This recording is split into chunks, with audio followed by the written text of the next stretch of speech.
Hello and welcome to Larry's Topics. Today we're going to discuss the Mandela effect. I may have touched on this before. I'm not sure. Memory's bad and I can only look at so many videos in my past. But what's caught my attention with the Mandela effect was, of course, the first part. Everyone I learned about, which was his namesake. And I remember, I didn't really pay attention, to it right away. It wasn't until he, that he had died. I had heard I had heard that they did a movie about him, but with this starring Morgan Freeman, and I'm just like, okay, I didn't know much about it, and then I figured it was about his time in prison, and then I was like, wow, what's this, another Shawshank Redemption type style? But okay, and then I remember thinking, when they said he died, and I was just like, wait, he was already dead. I remember way back, it's a jumble mess because I was really, really young, but I remember him dying when he died, and he died in prison, and it was a long time ago, and I was a little, but I remember his name being all over the news, and his casket on the old wagon, and them pulling it, and that's what I remember of it. But I remember the name kept being said over and over, and cool, unique name like Mandela's gonna stick with you. Well, that was the first thing, that I noticed before I found out about the Mandela effect. And then I was like, wait, I'm not the only one that remembers that? Okay, cool. And then there was, what is it? The Berenstain Bears. And the funny thing is I went to school, and I was in a reading program when, because I had trouble learning to read. Because certain times I look at certain words or even certain numbers, and if I just glance at them, when I look at them again, if I just glance at them, they'll wind up mixed up wishy-washy. I'll get addresses wrong in that if I just glance at them for a moment, and so I wind up, apparently it's a slight case of dyslexia, from what I had gathered. So that made it a little harder. And I remember the Berenstain Bears, or as I remember, Berenstein or Berenstein. And it was because when I went to school, I read a bunch of the books because I liked the books. And I had to keep remembering the spelling of the name, because I had to write it down, And I was like, why is it Stein and not IEN? And they're like, because it's not. It's like, wouldn't that make it Berenstein? And they're like, no, it's Berenstein. I was like, then shouldn't it be over here? And also, wouldn't that go along the rule of I before E except after C? They're like, no, it's this way. And I argued with the principal, her assistant, the vice principal, the woman that was helping me with the reading program, and even the school nurse about it. And I was like, fine, I just folded after 6 months arguing with them every day. No, it's Berenstein. No, it's Berenstein. Then the I should be over here. No. I was like, okay, fine, I'll accept it, whatever, Got sick of being told I was wrong all the time. But, 6 months of that argument every morning. Part of my reading program. It was before class started, and I got like 5-10 minutes to miss of class itself. And so that stuck in my mind. And then there was, it's not, and then there was, I just heard here and there's just people saying, oh, it's a false collective memory. This other people, it's a memory that people, oh, I've heard it. And so it becomes real in their mind. It's like, no, I remember this because I had to deal with the crap for 6 months. You stare at something for 6 months and have to learn how to say it and how it's spelled. Yeah, you're going to remember it. And so, for those out there that are experts, oh, it's a false memory, then why the hell did I argue for 6 solid months about the spelling and pronunciation of the name? That's my biggest argument. And then come and find out, it's not even that. It's STAIN. It's like, what? I went through 6 months of fighting with a teacher. That's got drummed into my brain. And now you're going to tell me, no, it was never that. And then there was, what's his name? Ed McMahon. Used to sit alongside Johnny Carson. Used to knock on people's doors. You are a winner for Publishers Clearinghouse. Nope, that never happened. I saw his face every damn time on the TV, holding a microphone, talking to people. You just won Publishers Clearinghouse. What are you going to do? God, it was like, crap, I want to say at least 10, 11 years of this before he retired in that and then died. But nope. I remember my grandmother and grandfather, when I was little, when they got the gold envelope from Publishers Clearinghouse with the little picture of the damn house, right on the front of the envelope was a picture of Ed McMahon's face drawn. Nope, that never happened. He never worked for us. Google it. It says, no, Ed McMahon never worked for Publishers Clearinghouse as a spokesperson. Okay, fine. It was all over the damn TV, but okay. And then there was Jiffy Peanut Butter. No, it's not Jiffy. I remember it as Jiffy. Millions of other people remember it as Jiffy. But no, wrong. You're totally wrong. It is Jif. J-I-F. No, J-I-F-F-Y. And it's like, really? Okay, another thing we have to accept. Let's see, what else is there?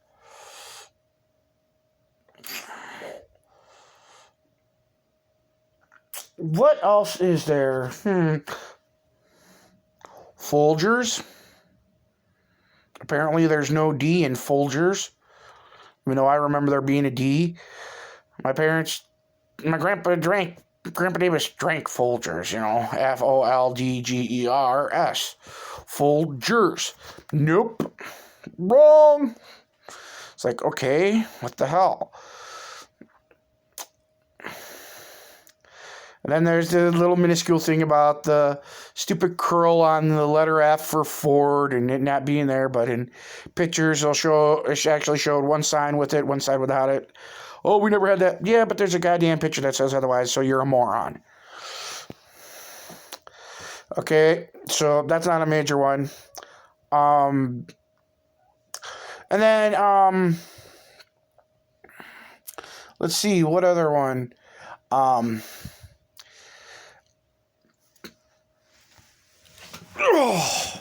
Sorry. Let's see, another one that's stuck in my head. And I remember because it actually was on the news, and that was the cornucopia on the Fruit of the Loom symbol. Think about it. It was green grapes, an apple, and red grapes. Hanging with a bunch of leaves sticking out of a cornucopia.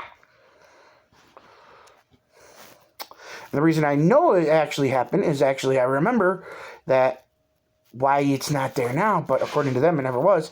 The reason it's not on the Fruit of the Loom logo anymore was back in,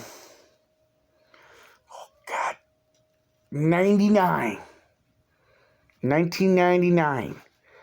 The family of the artist who originally painted the first known painting of the first Thanksgiving with the Indians and that, in the center of the table, there's a cornucopia, and because they put it in their painting, and it looked similar, the family was suing Fruit of the Loom for not getting permission, copyright infringement. Our family used this, so get it out of here. You can't use it. So they did it. They removed it. It was, and they settled out of court for so many millions of dollars. I remember because it was one of the big things, that stuck in my head that year from the news was the lawsuit from Fruit of the Loom, the dude trying to hang himself with the elastic from his underwear, a hunter driving a brown beater car out into the woods deer hunting, walks 100 feet away from his car, hears a noise behind him, turns around and shoots because he sees Brown emptying 2-3 clips, walking back towards the Brown to find out he just killed his car. And there was a fourth one, but that one's, it's too disturbing to talk about. But those 3 things: the lawsuit, the guy trying to hang himself with the elastic from his underwear, and the hunter killing his car.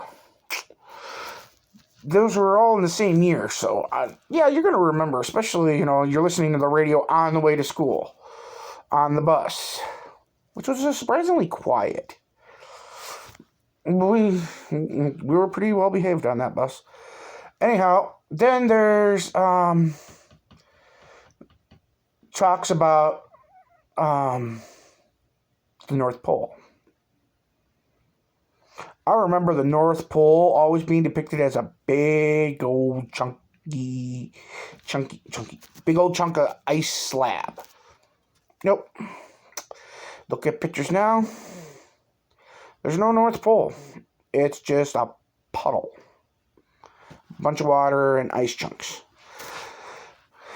And I'm supposed to, people say that's from, a lot of people write that off as greenhouse effects. Okay, I can't buy that, because how does a massive miles and miles and miles and miles of ice just melt that quickly?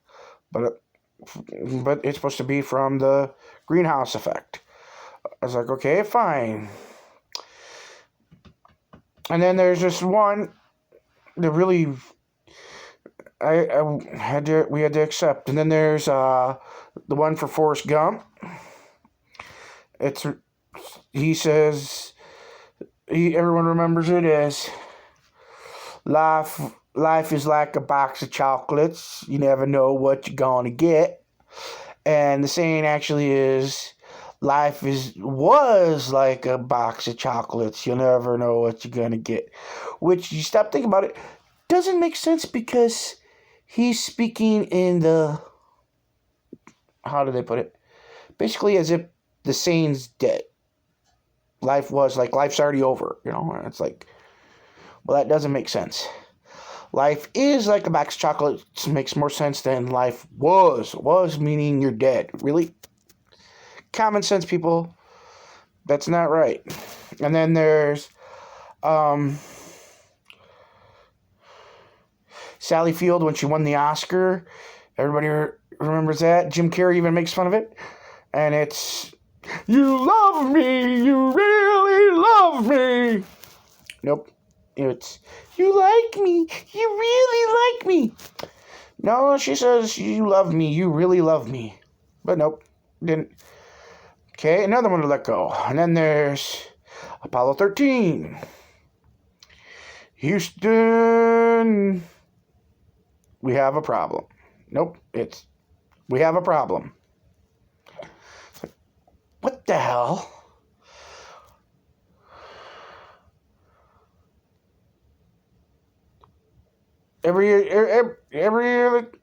Everyone else, so it's Houston, we have a problem. Nope, it's, we have a problem. It's like, wait, what? Yes, everyone knows you're talking to NASA in the movie, or Houston, but, you know, it was to my, you know, to catch their attention right away if someone wasn't totally listening. Houston, we have a problem. But nope, apparently that's wrong.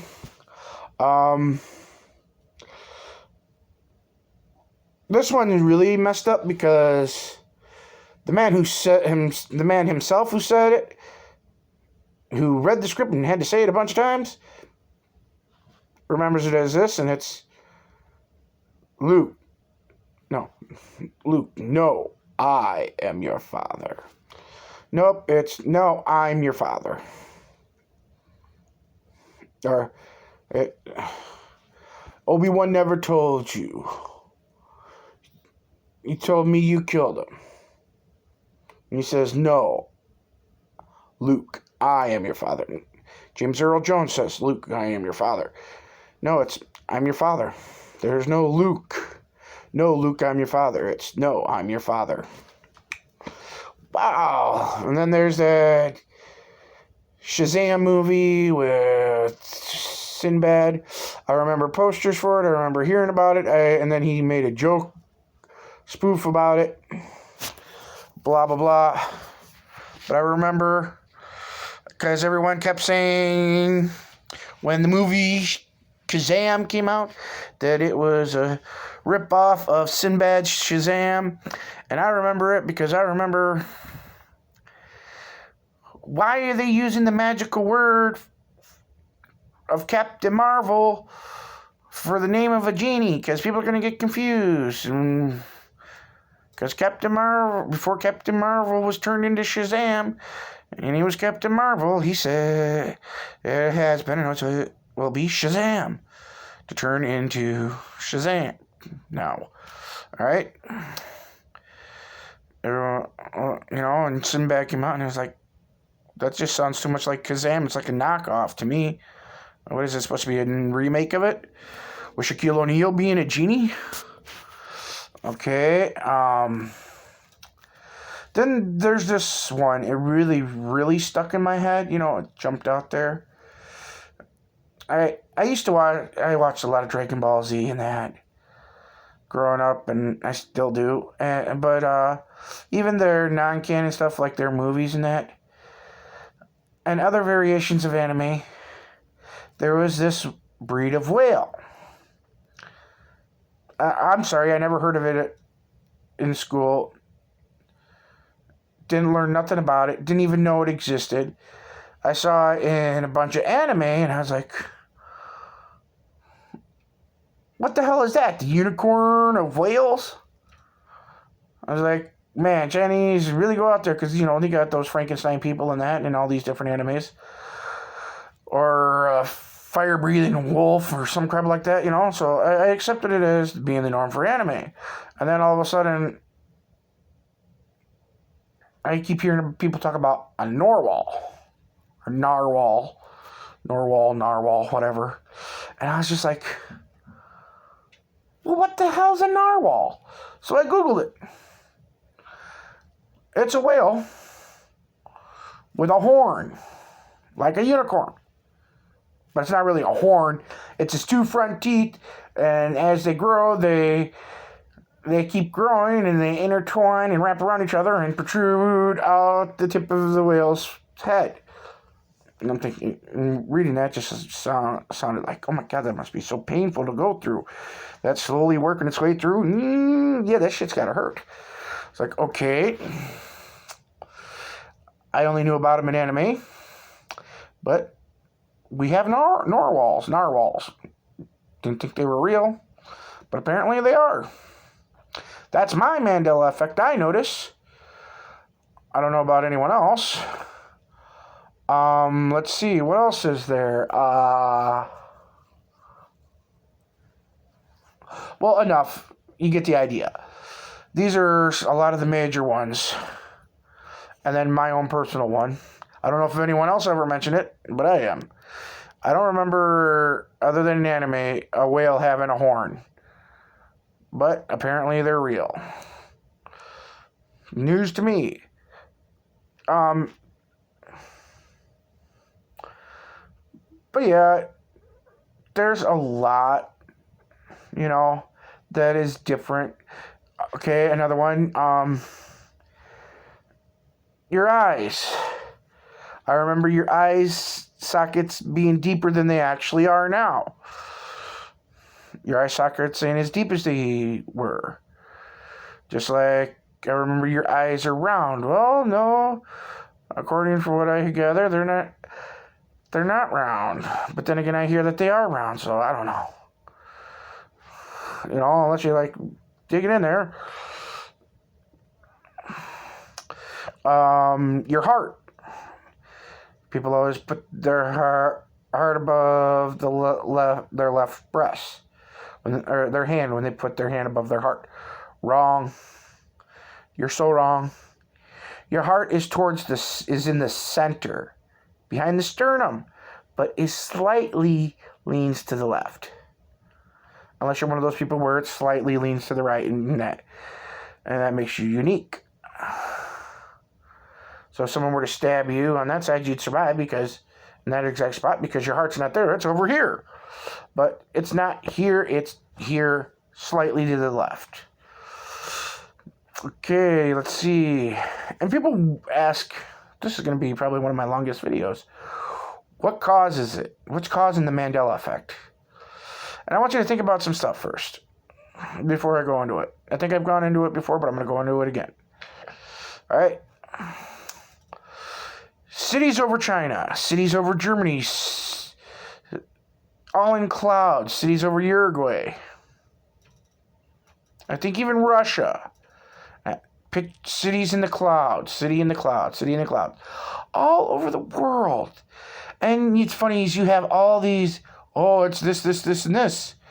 Okay, we'll accept that, but then why is it happening in so many different freaking countries at different times, blah, blah, blah. Oh, it's a holographic projection from a military device. Okay, then explain the one with the giants in the clouds above New York. If I remember correctly, the dude's on top of the Empire State Building, and he takes a picture of the clouds. Why? Because there's people in the clouds, and the picture's called Giants in the Clouds, but it's just, they look that way because of size differences, probably the angulation of the freaking thing, but in the picture, you can see almost great detail, people looking at the man, pointing at him as the man takes the picture. He sees them, they see him. What would cause that? What would be the cause of the whole Mandela effect? What people think what the Mandela effect is. And it's something happening causing the multiverse. Yes, there's theories, there's was it physics out there explaining the multiverse and that, and something is happening that's causing our world to overlap into other worlds other Earths overlapping each other, even for a brief moment. And bits and pieces of our world's going over into theirs, and bits and pieces of theirs is coming over into ours. This is Larry's Topics. Thank you and goodbye.